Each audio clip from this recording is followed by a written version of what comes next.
What's up, everybody, and welcome to Comp Check episode number 6. This week we had a week of Valorant. There was so many upsets, so many crazy storylines that happened, and we're going to dive right into it, starting with Americas, who just finished up their group stage. So there were some big games happening because there was some playoff slots on the line. Some of the games didn't really matter, but there were also quite a few teams making some changes as well mid-season.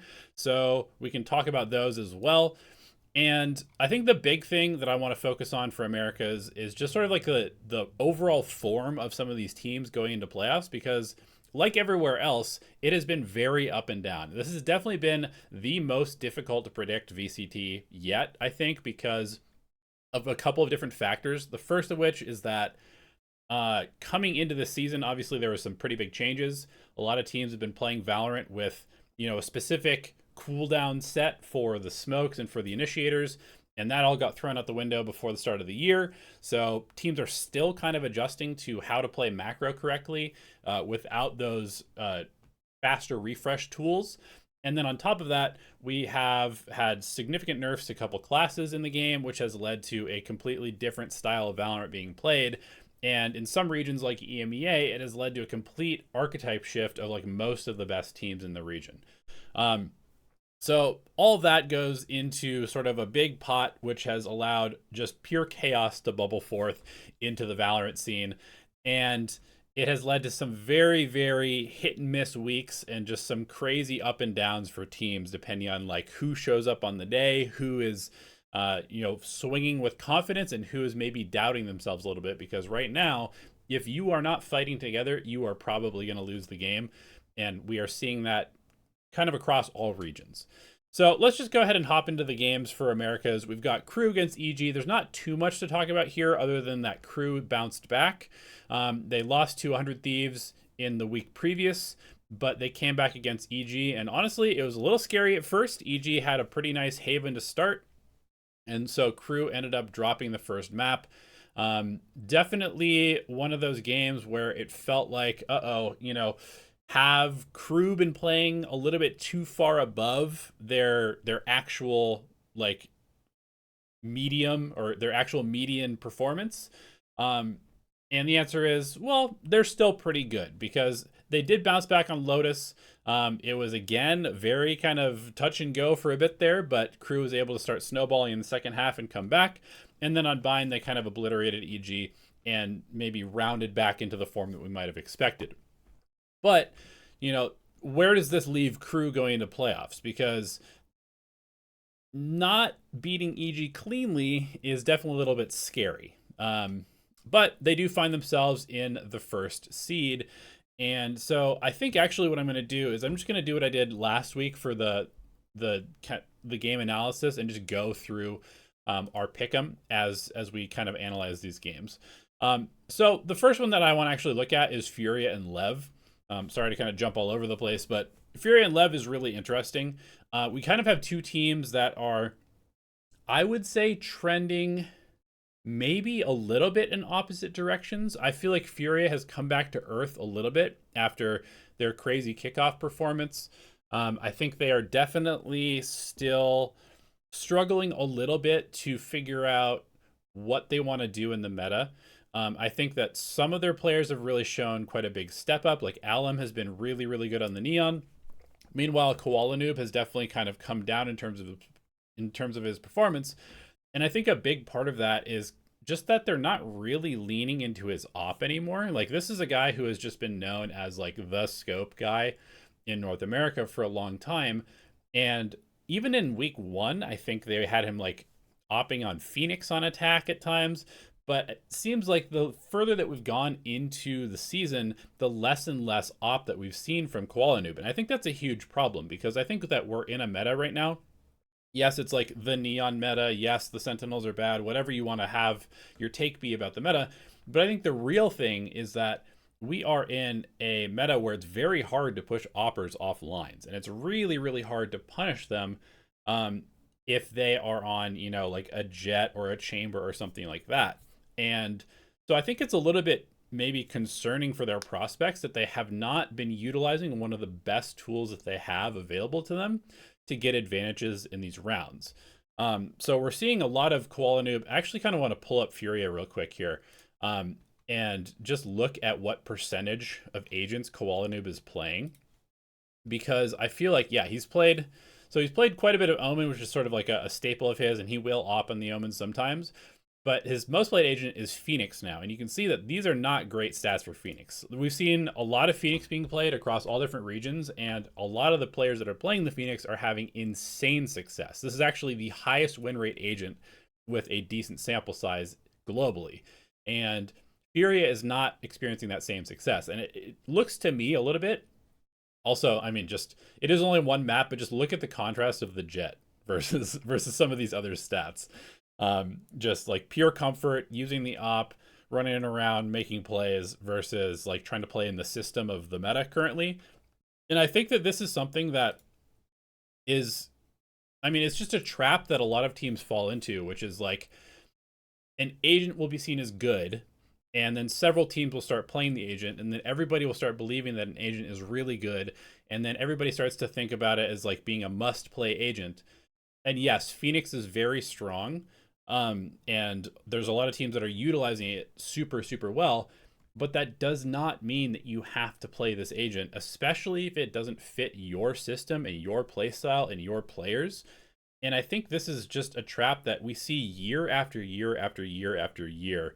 I mean, I will freely admit that I fell into this trap last year of like forcing players to try and learn Yoru when we just didn't have the personnel to play Yoru. Um, and I really think that this is sort of one of those situations where if they just kind of lean back into what Koala Noob is best at, I mean, there's a lot of benefit that you can get for having a strong opera on your team right now. Because there's, not that many drones being played. There's lots of just people just running into space dry and giving opportunities for picks. And so we'll have to kind of see whether they figure this out by the start of playoffs, which is in a few days. And I think it's interesting to contrast with Lev, because Lev have a player in Neon who they are full leaning into the operator on, almost to a fault at times, where like their pace of play is almost too focused on the operator. It's a little bit too op focused, but his stats have been incredible, getting first picks and really just kind of opening up rounds for Lev. And I think because of that, I'm going to lean on Lev as being the team that will win this series. I know that Lev also just lost to Loud, which is kind of like a yikes moment for them.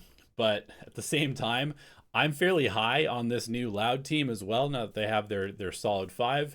And it was a series that didn't have quite as much weight, just because both teams, or because Lev, yeah, I guess both teams were already qualified for playoffs. And so, yes, there was like a, first seed on the line, but at the same time, especially for younger teams, I've noticed this. Once you've actually like done the hard thing, like qualify for playoffs, there tends to be a little bit of a step down in terms of intensity. Even if getting first seed versus second or third seed is a big deal, it's not quite the same as like do or die. You make playoffs or you don't. So I think that Lev maybe got caught a little bit off guard. I do think also that Furia plays at a pace that will allow Lev to maybe abuse the operator a little bit more. So this will be really interesting. If Furia does lean back into Koala Noob's operator, I think this gets a little bit closer. But if they're going to continue to play what they've been doing so far, I think Lev should win this series. Okay, moving on to G2 versus 100 Thieves. This is a very, very interesting one, because I definitely think that both of these teams are on the upwards trajectory right now. I think that G2 has looked better and better over the course of the stage, and I think that 100 Thieves has had a couple really nice confidence wins recently. Obviously, beating Crew is really good. And then, who did they play in this last week? They beat Furia as well. So two really good wins for them to close out the season, or close out the stage. And so this one becomes super interesting, because I think in some sense I would say that 100 Thieves probably has like comp diff or comp theory advantage over almost every team in Americas right now, except for maybe G2, because I think that G2 has had so many games played over the last couple of years, and they have been through so many metas, and they have such a good like knowledge base to build and adapt from, that they will not be caught off by, 100 Thieves playing a Sage or, mixing in a slightly different pace of play. And so I think what it's going to come down to is, will 100 Thieves be able to overcome a little bit of like an underdog mentality to beat G2? And until I actually see that happen, I think it's going to be a little bit hard for me to believe in them. I do think 100 Thieves has a chance to go to London, but right now I feel pretty good about G2. And I think that their competitive experience and just their, just sheer number of rounds in games that really matter is going to take them over the edge. Also, I think that they probably have, I don't know, arguably like the best player in the world right now, which is Trent. And I think that Trent has just been unbelievable. And, Valen versus Vora experience diff. It's just, I think G2 is just maybe a little bit too experienced to lose to 100 Thieves. 100 Thieves might beat several other teams, but I don't think that G2 is a good matchup for them.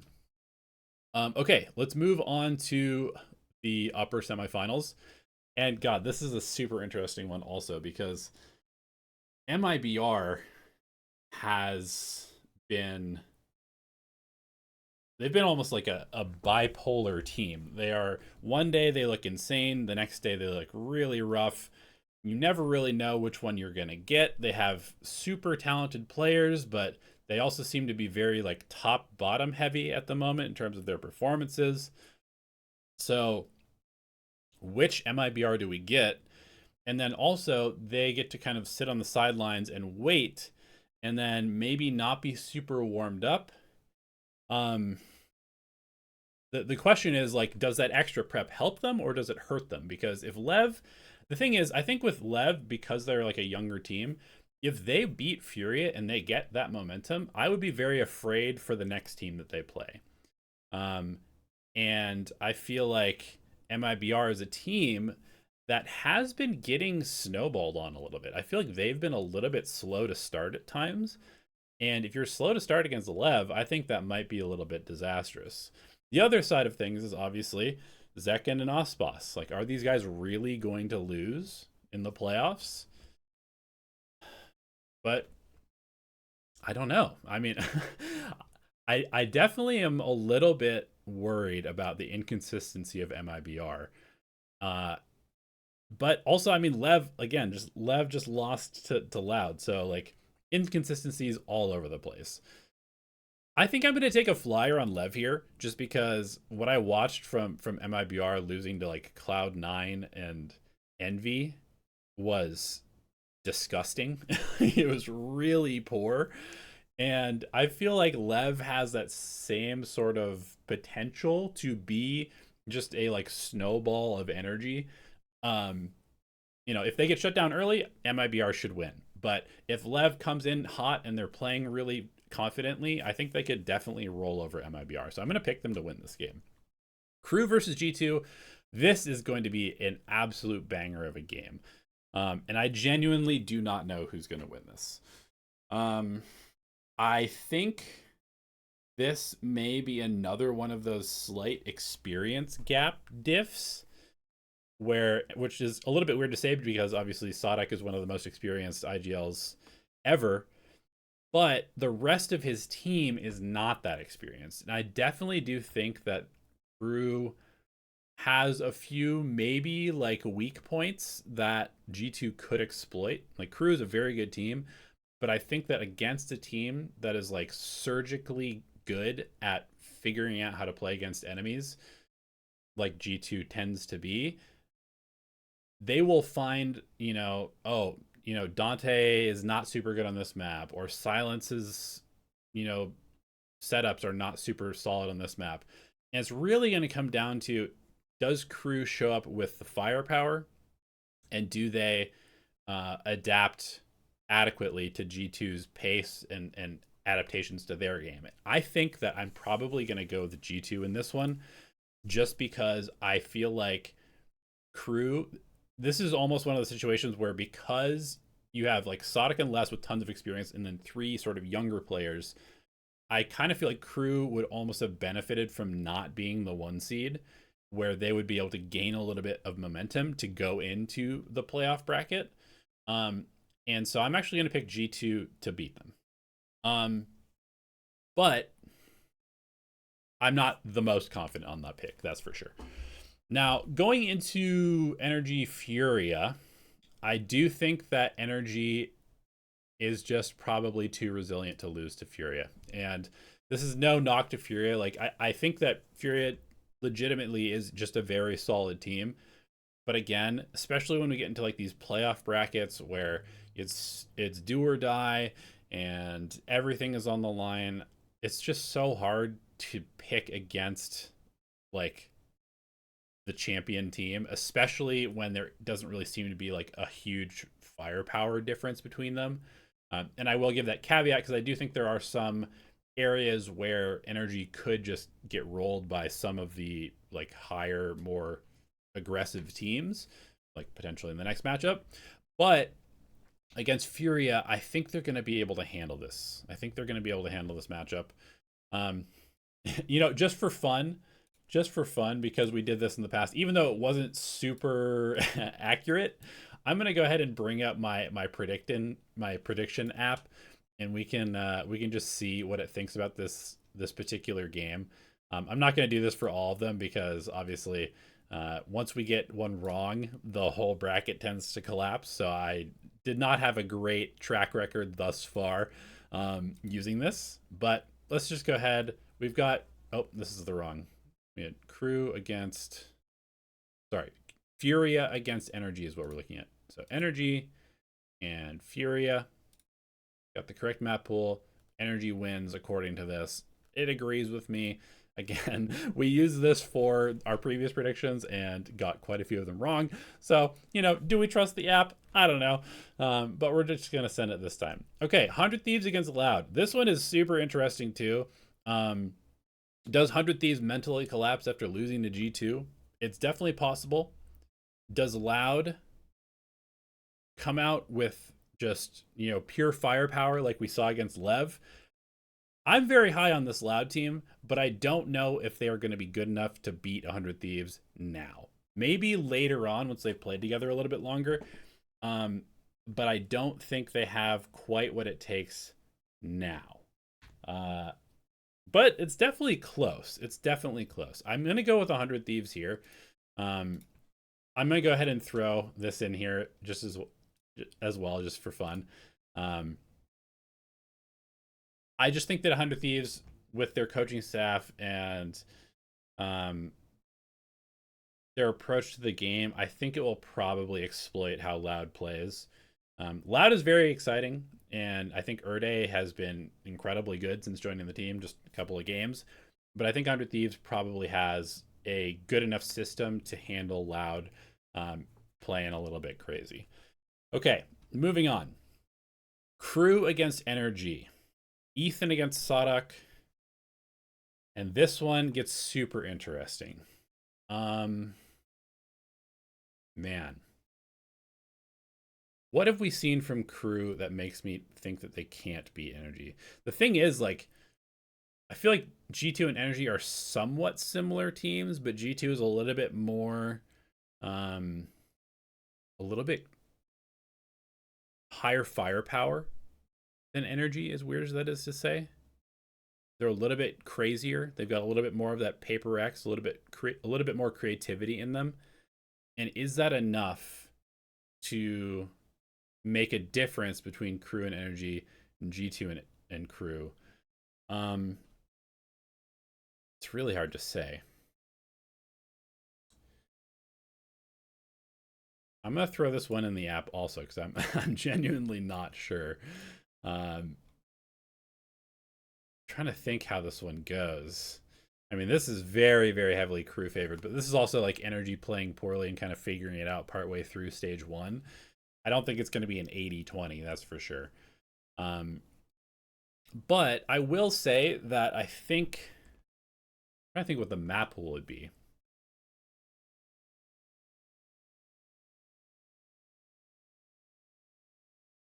I do think that is one area where energy is a little bit lacking, is their map pool. I feel like their map pool is not super solid. And I think that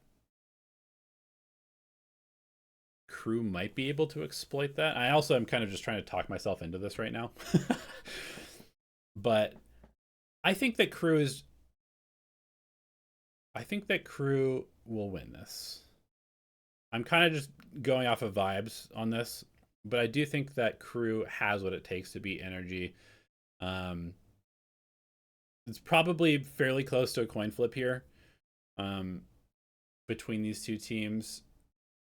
But again, I think like first match for Dante and Silence and MW, maybe you don't get quite the same showing, but once they've played on stage in playoffs, they'll kind of like lock in a little bit more. Sodic and Les obviously have the experience. I mean, I think it's going to be really, really close. I'm kind of just guessing and going Crew here. MIBR versus 100 Thieves is also really interesting because it's really just me looking at MIBR and being like, how bad are they actually? They're the 1 seed, but are they actually good enough to be a 1 seed? And I kind of don't think so. I also think that there's a bit of a blueprint to beating them now that teams have shown. I mean, the level at which Energy was shutting down Ospas in kickoff was really impressive. And then we've seen teams sort of snowball MIBR in stage 1. And I don't really feel like MIBR is that adaptable as a team. I think they have some pretty good stuff that they do from time to time, but I also feel like they're a team that is like so talent forward in terms of how they approach the game that they might just have some of these sort of innate patterns in how they play that teams can figure them out, and they don't really have the ability to like fully change their system because a lot of their system is just based on like, I'm really good, I'm taking this angle, and I'm going to win this fight. And I feel like a team like 100 Thieves with really good coaches can exploit that. So I think, as crazy as this is, I think I'm going to take 100 Thieves over MIBR here. I'm just really not confident in this team right now. This might be a crazy pick, but I'm not confident in MIBR right now. Okay. So currently we're sending Lev and G2 to London. Who would win in this series? I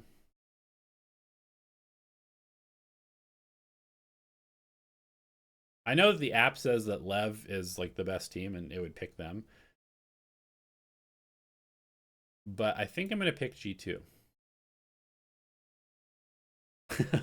I don't know. I'm just very high on G2 right now based off of what I've watched in the last couple of weeks. And that has led me astray several times in the pick'em so far. But we're just going to run with it. I don't want to spend too much more time just speculating at this point. Crew versus 100 Thieves. I mean, ooh, this is a super fun one. I kind of want to pick Crew, but I also kind of want to see 100 Thieves make it. I think it would be a really cool story for 100 Thieves.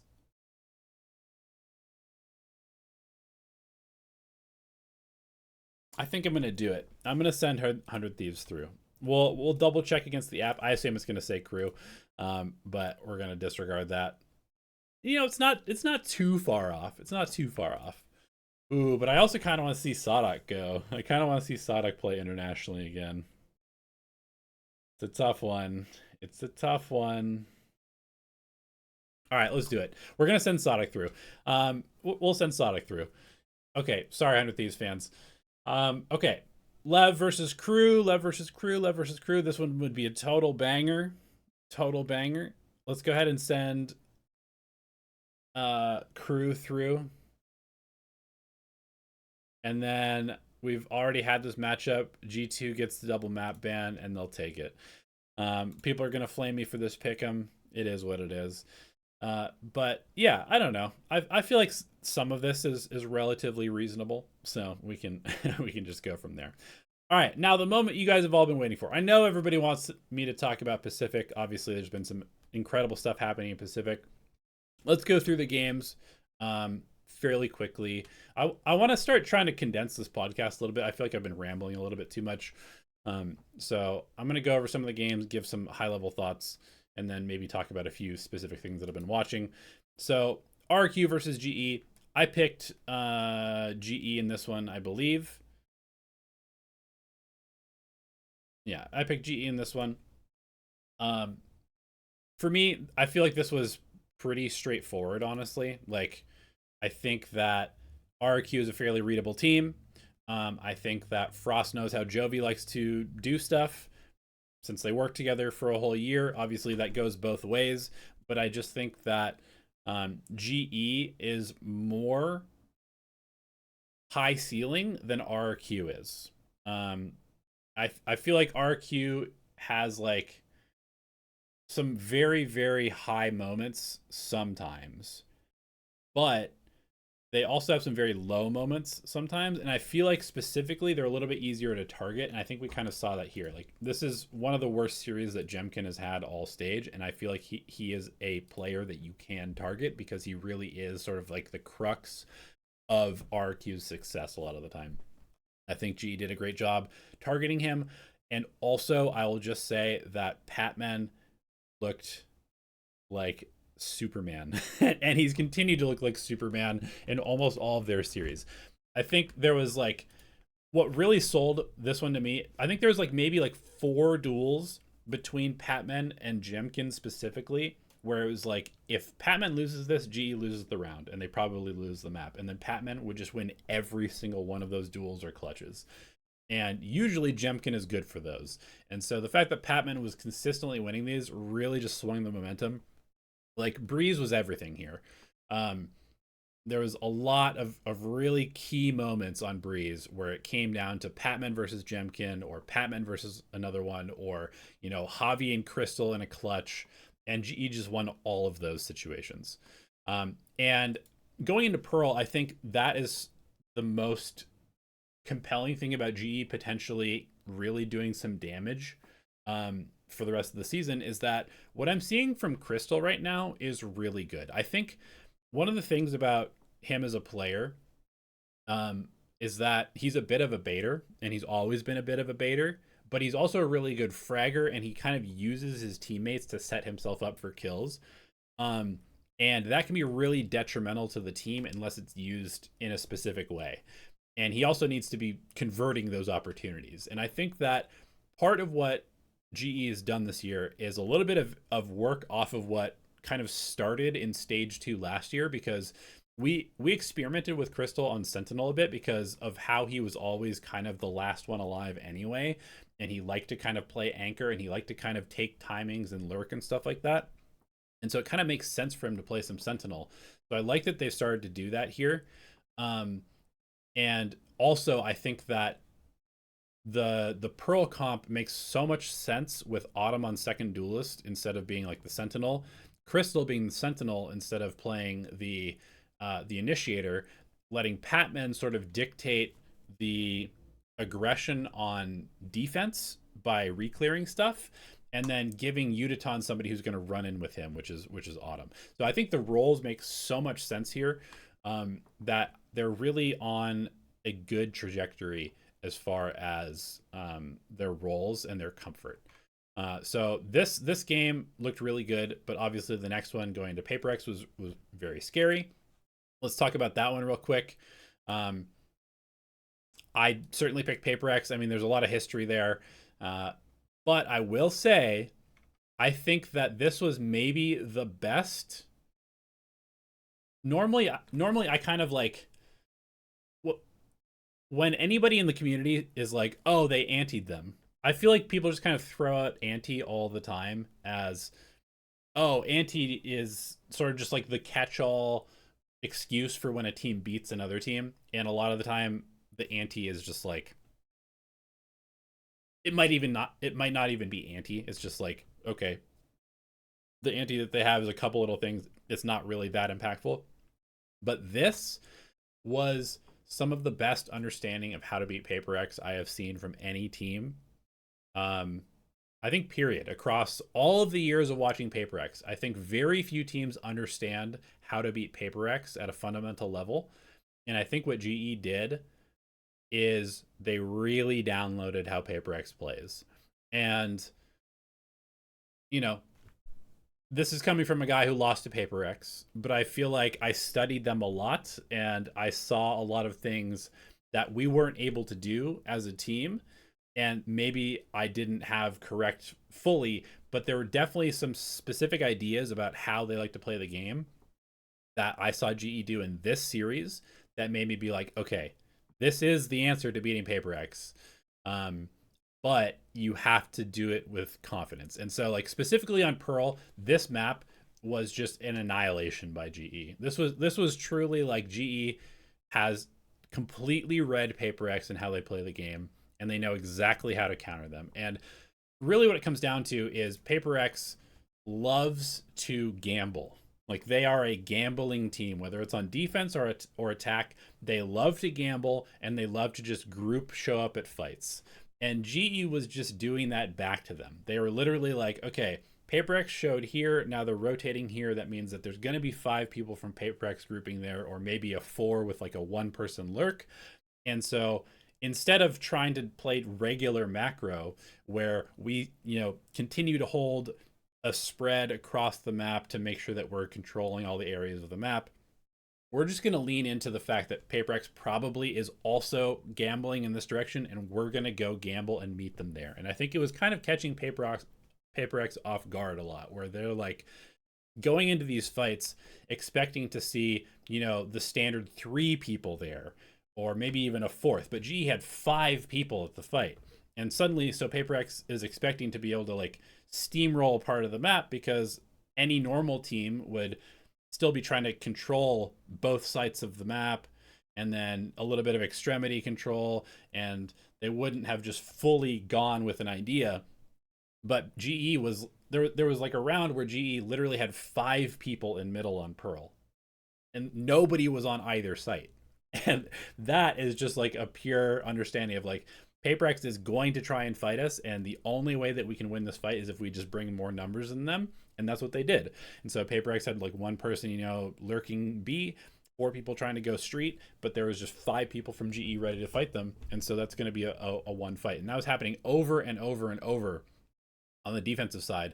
And you could see Paper X start to lose confidence because of that, because it to them, it felt like, how is this possible? Like, we always out rotate people with speed. And usually what happens on the map, I'm actually going to bring up Valplant to explain this, because I feel like I'm not doing a very good job right now.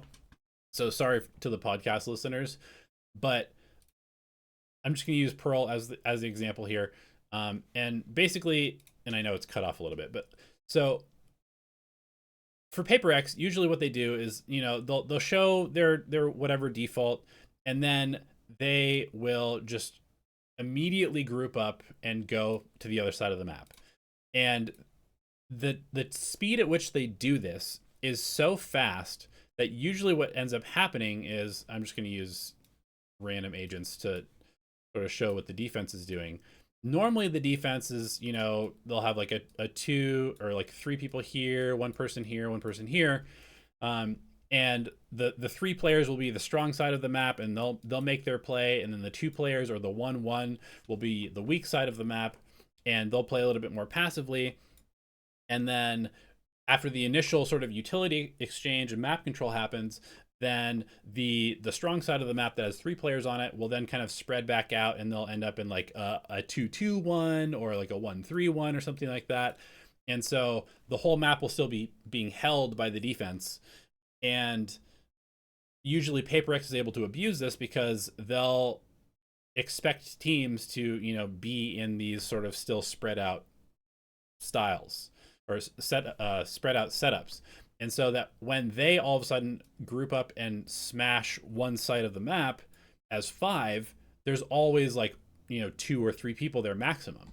But what GE was doing is they were like they were even faster than PaperX grouping up. So PaperX was grouping up and going fast, but GE was already like, well, we're just going to fully gamble and send all of our people to where we think you're going to go next. And because PaperX does tend to group and go and not really do a ton of like faking and canceling, it can be a little bit readable in some sense. And I think that the way that GE was doing this consistently was just so impressive to me. It was really, really cool to see. So what does this mean for PaperX? Well, PaperX is still a good team. There's no doubt about it that they're still a good team, but they are now a little bit in trouble because PaperX has historically struggled to play against Munchkin. Munchkin has always been pretty good against them. He seems to understand how to play against them, and this T1 team is very stacked. They're very, very, comfortable playing against PaperX and playing against Apex style super aggression. So now PaperX has to beat a team that is good against them to make it to Masters. So I don't know. I genuinely don't know whether they're going to do it. Let's talk about a few of the other matches first. We're kind of jumping ahead of ourselves here. So, okay.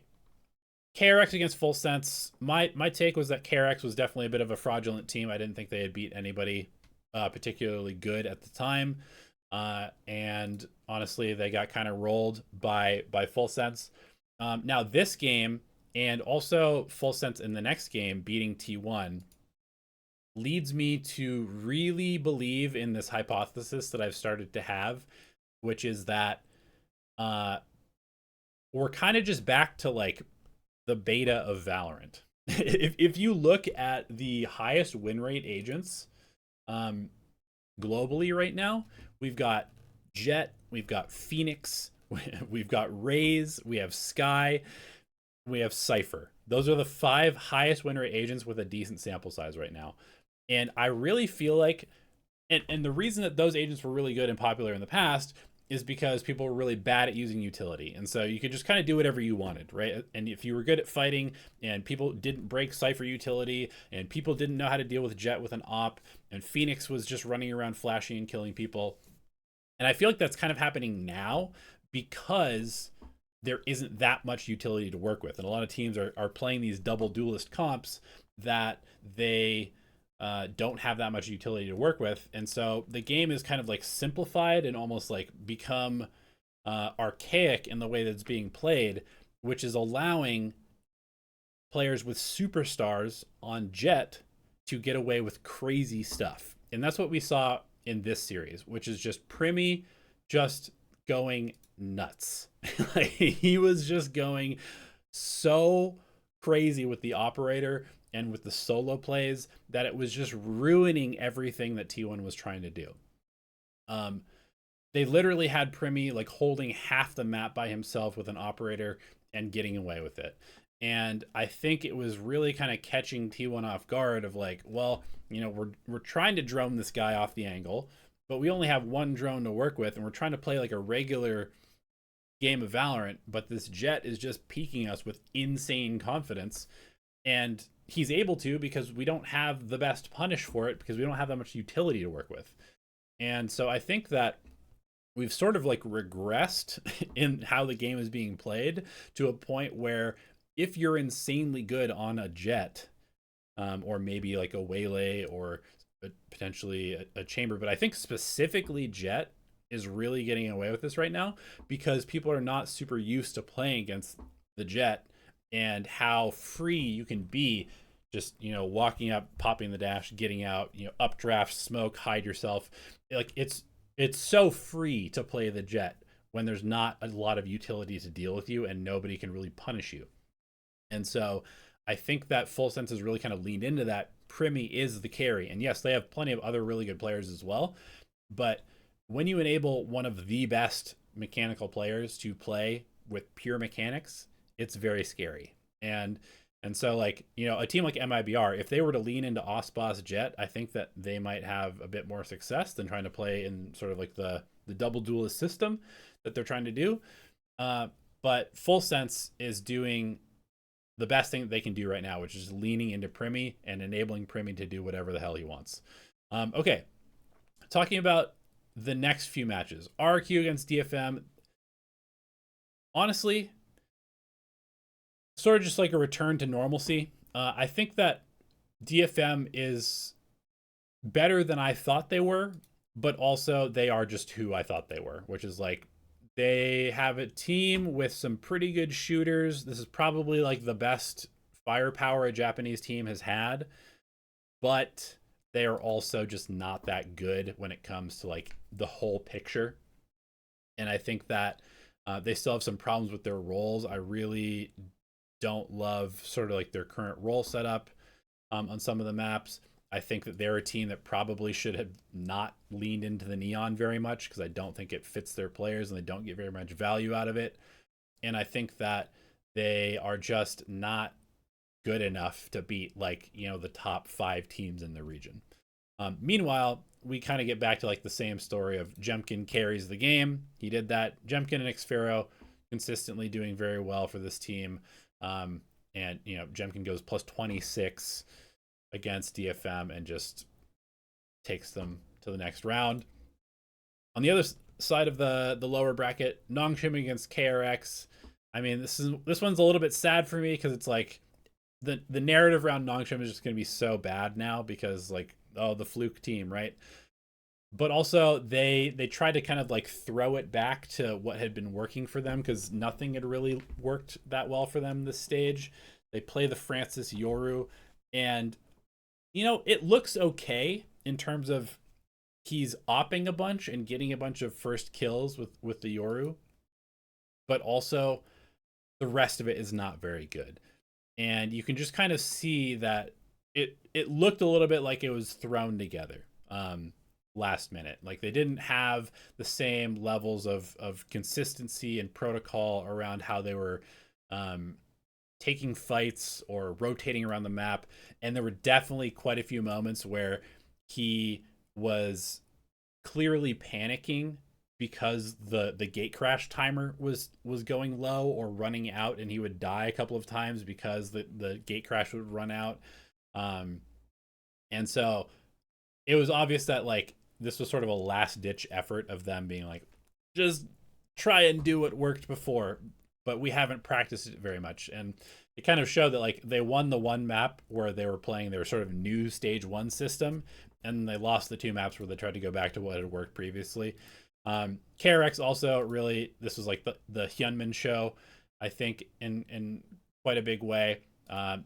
They were leaning into just, you know, put our best player on Jet, let him go crazy, and it worked out super well.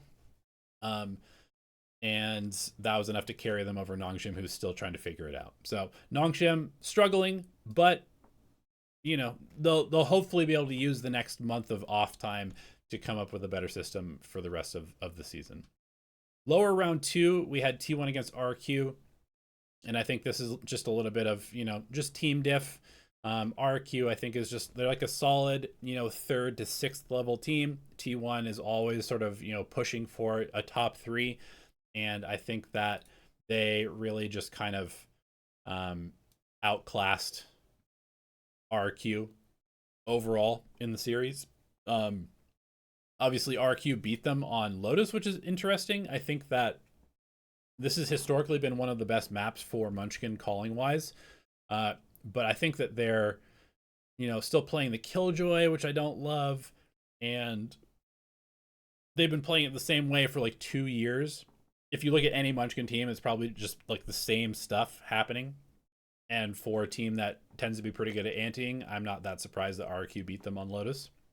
But on the other 2 maps, T1 was just clearly the better team. So T1 moves on to go to Vietnam. Paper X crushes DRX. I mean, they lost the first map. Sorry, rather, they lost the second map on Breeze. But you know, what a weird series. Like Paper X just clearly the better team, but also randomly losing Breeze to KRX, kind of weird. I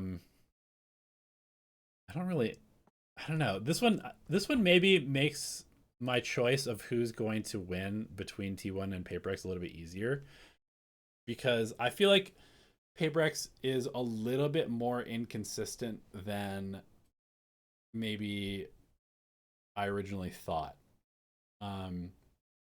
So, I mean, first of all, very cool that we see GE and Full Sense going to London.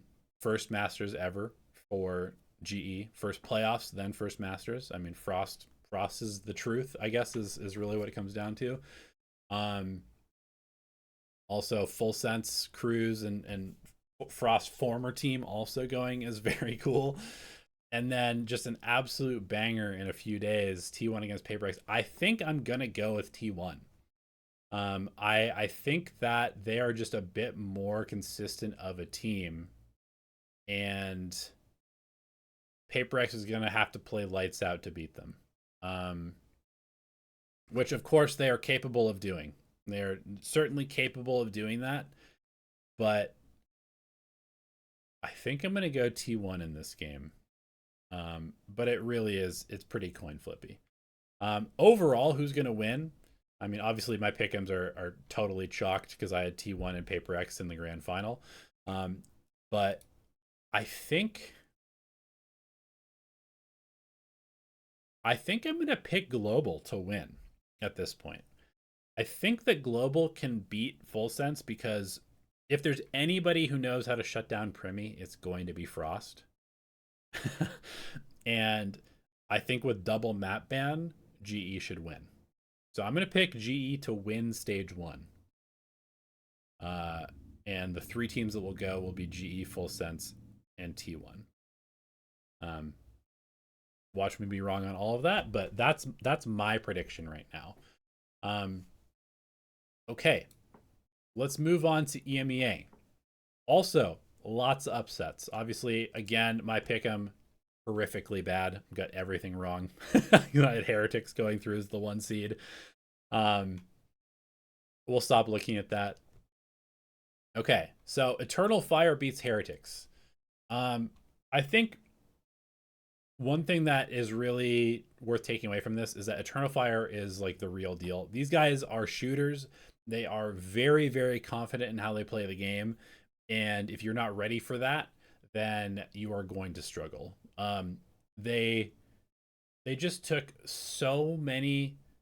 They really kind of like turned the game into their style of game, and I think that Heretics just couldn't hang with the firepower and like the timings and the confidence with which Eternal Fire was playing the game. Which, you know, for Heretics, that's a little bit concerning, but also they were able to bounce back and then beat BBL and Fnatic in the lower bracket as well to get the rematch against Eternal Fire, which will be really, really interesting because I would definitely favor Heretics in this matchup now. Since they've already played them once, I think Heretics probably is one of those teams that you don't want to play twice, because they are very experienced and they do have the ability to probably learn from their previous matches. But yeah, I mean, very cool series early on. Then Eternal Fire matches up against Foot and it's just super back and forth, you know, just like pure Turkish Valorant. Every single round is just like 4 or 5 people fighting each other. And we have, you know, Sop against his former team, creating an extra narrative, and he just farms them on the first kills as well. Overall, I think that this one probably could have gone either way because it really was, especially, you know, on split, just super back and forth. Eternal Fire, oh, they really look like they could have won this. But overall, both teams are exciting, and I would kind of love to see both teams at London. But I think with Eternal Fire losing, having to play Heretics again, it's going to be tough. On the other side of the bracket, we had Vitality beating Liquid. I mean, really disappointing series from Liquid. I think this was some of the worst Valorant that I've watched this year, played by Liquid, just over-peaking constantly, getting a lot of first kills and then just throwing rounds away. Like this Pearl was 13-3, but I feel like Team Liquid was in position to win like at least half of these rounds on attack and then just completely tossing them away, getting on site, over peaking, running into Vitality in their spawn. It was horrifically bad to watch. But by the end of the series, you start to feel quite good about Vitality, because I think that they started to show that, the level of talent that they have on their team, if organized correctly, can do some damage. And the whole narrative for them has been with, is the system strict enough? Are they calming well enough? Are they on the same page? And I think we're starting to see them grow from week to week, which is a really good sign. They seem to have taken some of their previous mistakes in the stage to heart and are actually starting to level up in a real way. So I think that's good. And also, one other thing that is probably worth noting is this is a team that was a little bit sort of underdeveloped, because we have to keep remembering that they did play all of kickoff with a sub. And so they are a little bit behind some teams in terms of making mistakes and learning from those mistakes. And so I think that they are probably just going to get better from here. So I'm actually feeling pretty good about Vitality. I'm not super confident, because I do think that they still have, some stuff to work on. But just because of how much talent they have on their team and the fact that they have shown the ability to go from 1 week to the next and get better is a very good sign. Against Foot will be really interesting, because I think Foot is going to put the pressure on them in a big way. And I think it's going to really test that system and the coherence of the team, because obviously they beat Liquid, who's playing really poorly, and then they beat Fnatic, where they have all this history with Fnatic, and also Fnatic is playing with the stand-in. I'm not that impressed by them 2-0ing Fnatic, to be honest. It was a pretty close game. They definitely could have lost the series to Fnatic as well if they had lost Haven. I think going to Lotus would be pretty scary. But they did end up 2-0ing Fnatic. But again, Fnatic playing with the stand-in. So Foot is a team that's going to put the pressure on them. It's going to be the one that could potentially, show the cracks in the team, if there are still some cracks. That being said, I think I will probably... who do I favor in this series? Trying to think.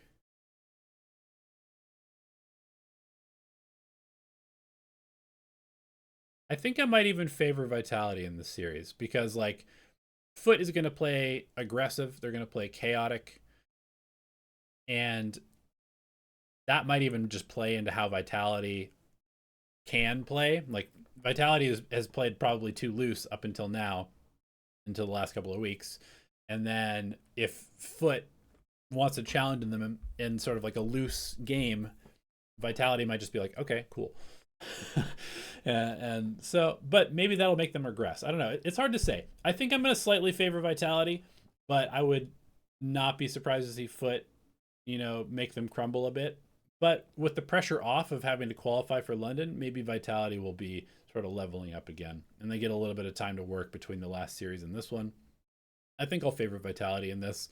So the last spot to London, Heretics against Eternal Fire. I've already kind of alluded to this. I'm going to go with Heretics. I think that they should probably win this rematch. Also, it's worth noting they beat BBL. Not that surprising. BBL struggles continue. Since the Yoru nerf, they really have not been able to find their identity. Heretics barely beats Fnatic. Complete insane Terminator game from Alfier in the last match, or in the last map, matched by an incredible game from Rienz. Clutch. Hero round. Ultimately, I mean, Fnatic putting up this good of a fight with a stand-in is pretty impressive. And I know that they've had a very good history of playing well with stand-ins, but I think people are maybe not rating Vekaj highly enough, because I do think that he was on track to be one of the best players in EMEA this year. And I think also the fact that he fit a role where he was basically playing full-time Viper and then, a bit of KO and stuff like that. He fit a role that allowed Alfier to end up being more so the duelist. Whereas now Alfier is kind of having to flex around a bunch. And they're having to put Sivov in that duelist spot sometimes for his comfort. And so I think that losing Vekaj hurt Fnatic a lot more than it might have initially seemed, especially when you're playing against like some of the better teams in the league. I think if they had Vekaj, they probably qualify to London.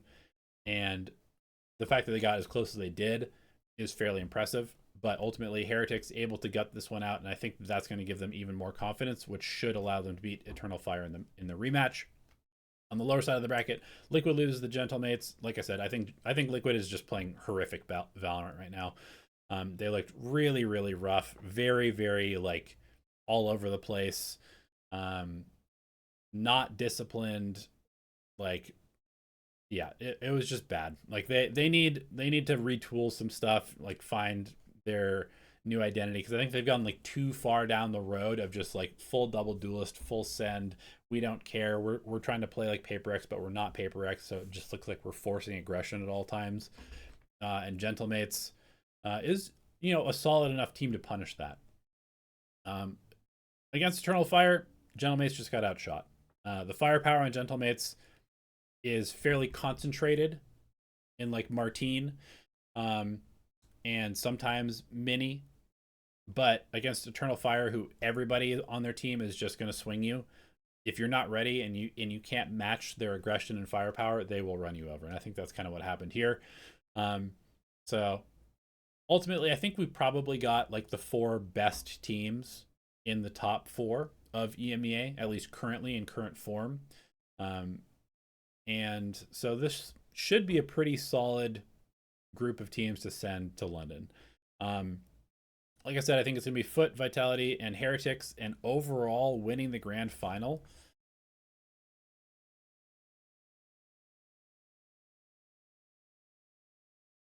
I think it's going to be Vitality.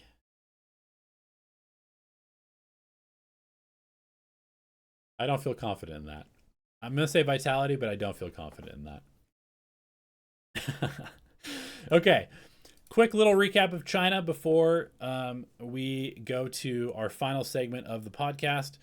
Basically, China, EDG, XLG, 2 best teams historically throughout the last year and a half. They're still the 2 best teams. DRG beat All Gamers. I think with All Gamers, they still are struggling to figure out who their 5th is supposed to be. They had AU1 for kickoff. They kicked him. They brought in their coach. Then they dropped their coach to bring in Yuza.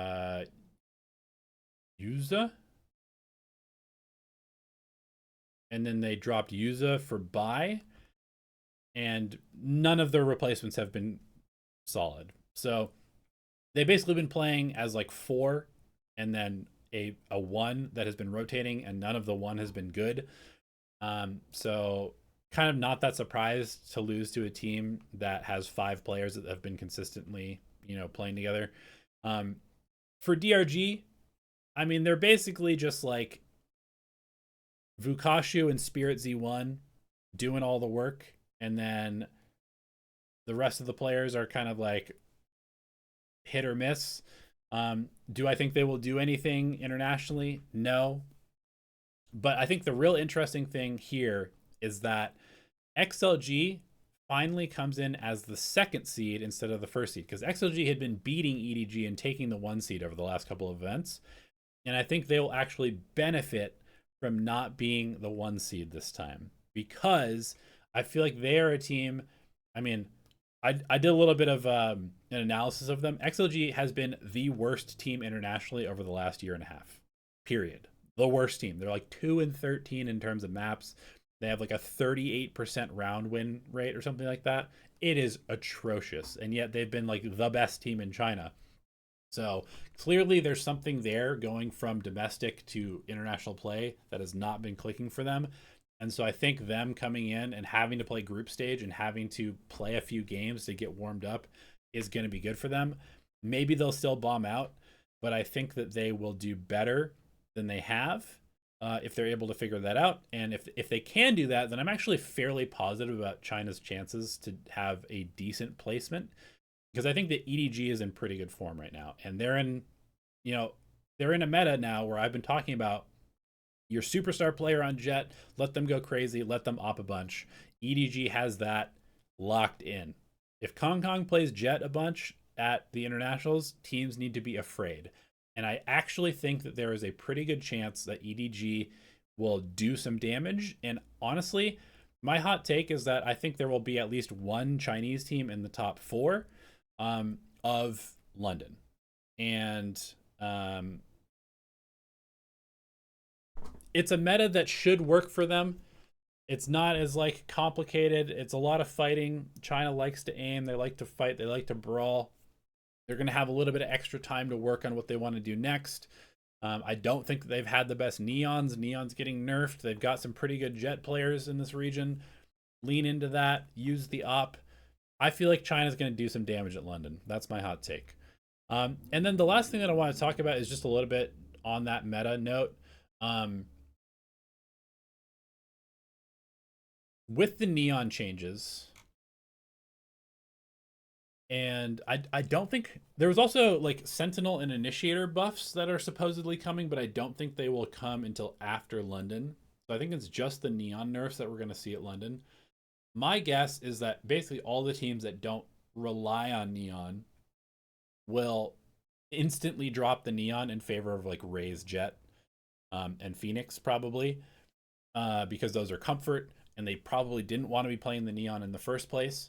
The reality is that Neon is probably still good and probably still good on a lot of maps, but maybe it's okay to drop it on a few where she hasn't had the most success, like a Split, for example, where Raze is just clearly better than Neon.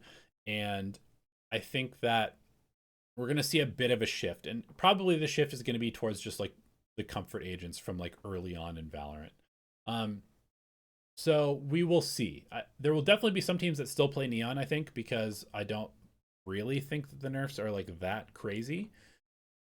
And then the other agent that is really interesting is just Waylay has been like fully like if we look at China between the group stage and the playoffs, it's insane. Like if we look at just group stage, Waylay was 67% pick rate played on every single map. It was just Neon Waylay all the time. And then if we take out group stage and we add in playoffs, Waylay is played 36%.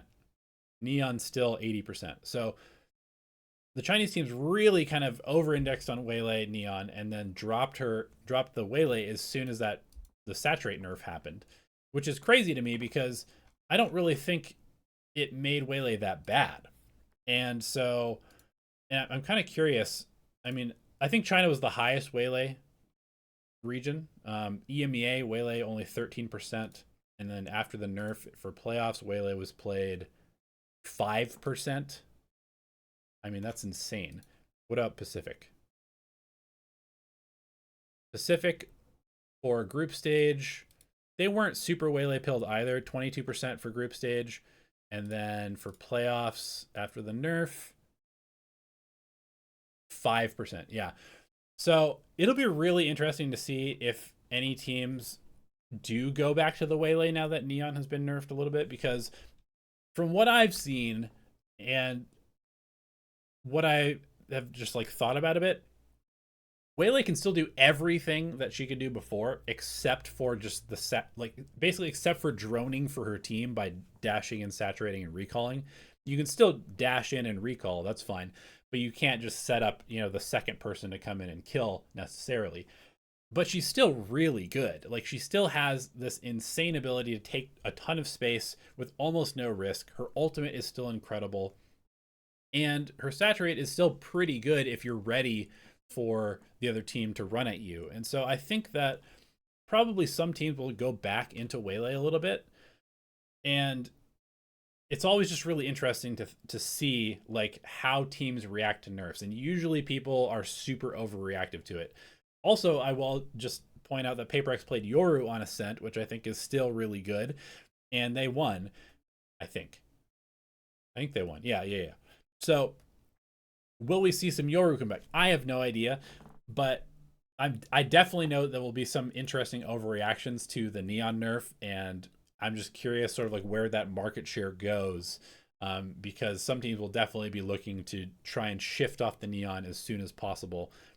My money is on Jet, honestly. I think that people are going to start looking at like the success that Durka is having on Jet, that Kong Kong is having on Jet, that Neon is having on Jet for Leviathan, and people are going to be like, well, I kind of miss playing Jet. It was so fun playing it back in the day. Let's just play it again because the operator is insane, and I think that it's going to be the key to victory for playoffs and for Masters London. So thanks for watching, guys. Let me know if you have any comments or questions. Put them down in the comments below, and we will see you in the next episode next week.